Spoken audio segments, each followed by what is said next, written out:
إذ كشف هول العنف الكامن والتقصير في حماية لا الأبرياء فقط بل المشتبه بهم والمجرمين. فما هي قصة مأساة صانع المأساة في كترماية، مع الاعتذار عن الصور والمشاهد القاسية التي ستعرض خلال التقرير؟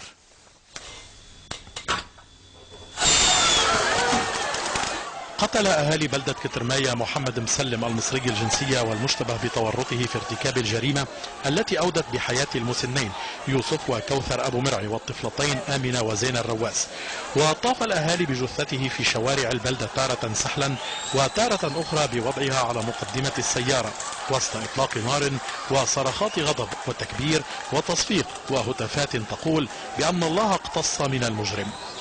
الأهالي الغاضبون وصلوا بجثة المشتبه به إلى ساحة البلدة ورفعوه على عمود للكهرباء وسط ارتفاع حدة الغضب والهتافات وعلقوه هناك، فتدلت جثته أمام حشد كبير من أهل البلدة، وبقي الوضع على هذه الحال لنحو 20 دقيقة قبل أن يقتنعوا ببعض المناشدات، فأنزلوا الجثة وجروها مجددا في الشارع الرئيسي للبلدة وسلموها لعناصر من الجيش اللبناني تولت نقلها إلى خارج كترماية، فيما بقي الأهالي محتشدين أمام خلية مسجد البلدة وشاركوا في تشييع الضحايا الأربع الذين سقطوا نتيجة الجريمة المروعة. المشتبه به محمد مسلم كان يقيم في كترماية ومنزله ملاصق للمنزل الذي حصلت فيه الجريمة، وقد أوقف لدى قوى الأمن الداخلي في مخفر شحيم على ذمة التحقيق ليلة الأربعاء الخميس، بعدما أفادت المعلومات بأنه آخر من شوهد في المنزل المستهدف. وأشارت المعلومات إلى أن تناقضات ظهرت في أقواله خلال استجوابه، ولا سيما لناحية أماكن تواجده وقت حصول الجريمة، كما أن عناصر قوى الأمن عثرت في منزله على كنزة عليها بقع من الدماء، وقد أخذت عناصر المباحث العلمية عينات منها وعينات من دماء الضحايا لإجراء فحوصات الحمض النووي ومطابقتها والتأكد ما إذا كانت الدماء على الكنزة عائدة للضحايا. هذا بالإضافة إلى أن المشتبه به كان ملاحقا في السابق بجرم محاولة الاعتداء الجنسي على قاصر. التحقيقات كانت تستكمل في الساعات الماضية في مخفر شحيم بإشراف قائد الدرك العميد أنطوان شكور وقائد الشرطة القضائية العميد أنور يحيى وبإشراف الجهات القضائية المختصة. وبعدما غادر العميدان شكور ويحيى المخفر، قرر المحققون اصطحاب المشتبه به إلى مكان الجريمة لسؤاله عن بعض الوقائع، فاصطحب 6 عناصر من قوى الأمن بسيارتين المشتبه به وتوجهوا به إلى بلدة كترماية. ولدى وصولهم إلى هناك شاهده الأهالي الذين كانوا تجمعوا منذ الصباح على جانبي الطريق الرئيسي، فأوقفوا السيارتين وهاجموا من بداخلهما من عناصر قوى الأمن وتمكنوا من الوصول إلى المشتبه به وانهالوا عليه بالضرب. وحاول عناصر قوى الأمن إنقاذه والفرار به، إلا أنهم لم يتمكنوا، فأجهز المهاجمون عليه محققين العقاب الذي يجب أن يناله بنظرهم.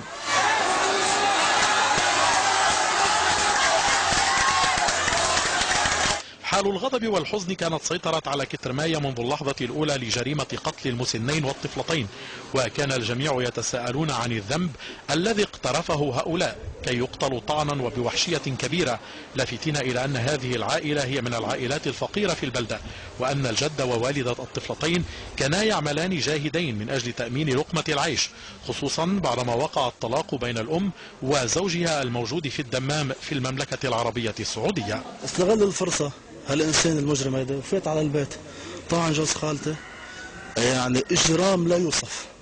طعنوا بزلعوه من هون بالسكين، وطعنوا بقلبه 6 طعنات، وطعنوا بظهره 6-7 طعنات، وطعنوا بعينه، ورميه بأوضته وحطه بالتخت ومقفل الباب عليه ومسكر بالمفتاح، زت المفتاح لتحت الاوضه لجوا، وناطر خالتي لترجع عامل يعني عامل حسابه لكل شيء، يعني مخطط ومحضر كانه عامل حسابه بده يعمل جريمه لاكثر من شهر او شهرين عم بيخطط لها.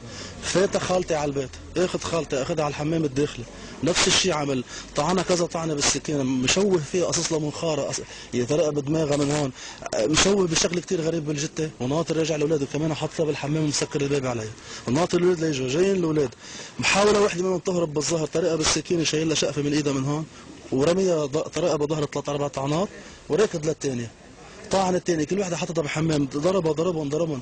البنت الصغيره عمرها 7 سنين 23 طعنه فيه بجسمه. في كترماية كانت تكاثرت الدعوات للدولة من أجل كشف الجاني بسرعة ومعاقبته كما يستحق، وكان جميع سكان البلدة ينادون بإعدام من تثبت عليه التهمة في المكان الذي ارتكب فيه الجريمة. المطلوب بالنسبة لنا أمرين اثنين. الأمر الأول أن تثق ويثق أهل كترماية بالدولة ويثقوا بقدرة الدولة على معاقبة المجرمين اللي هن ارتكبوا هذه الجريمة واللي كانوا وراء هذه الجريمة.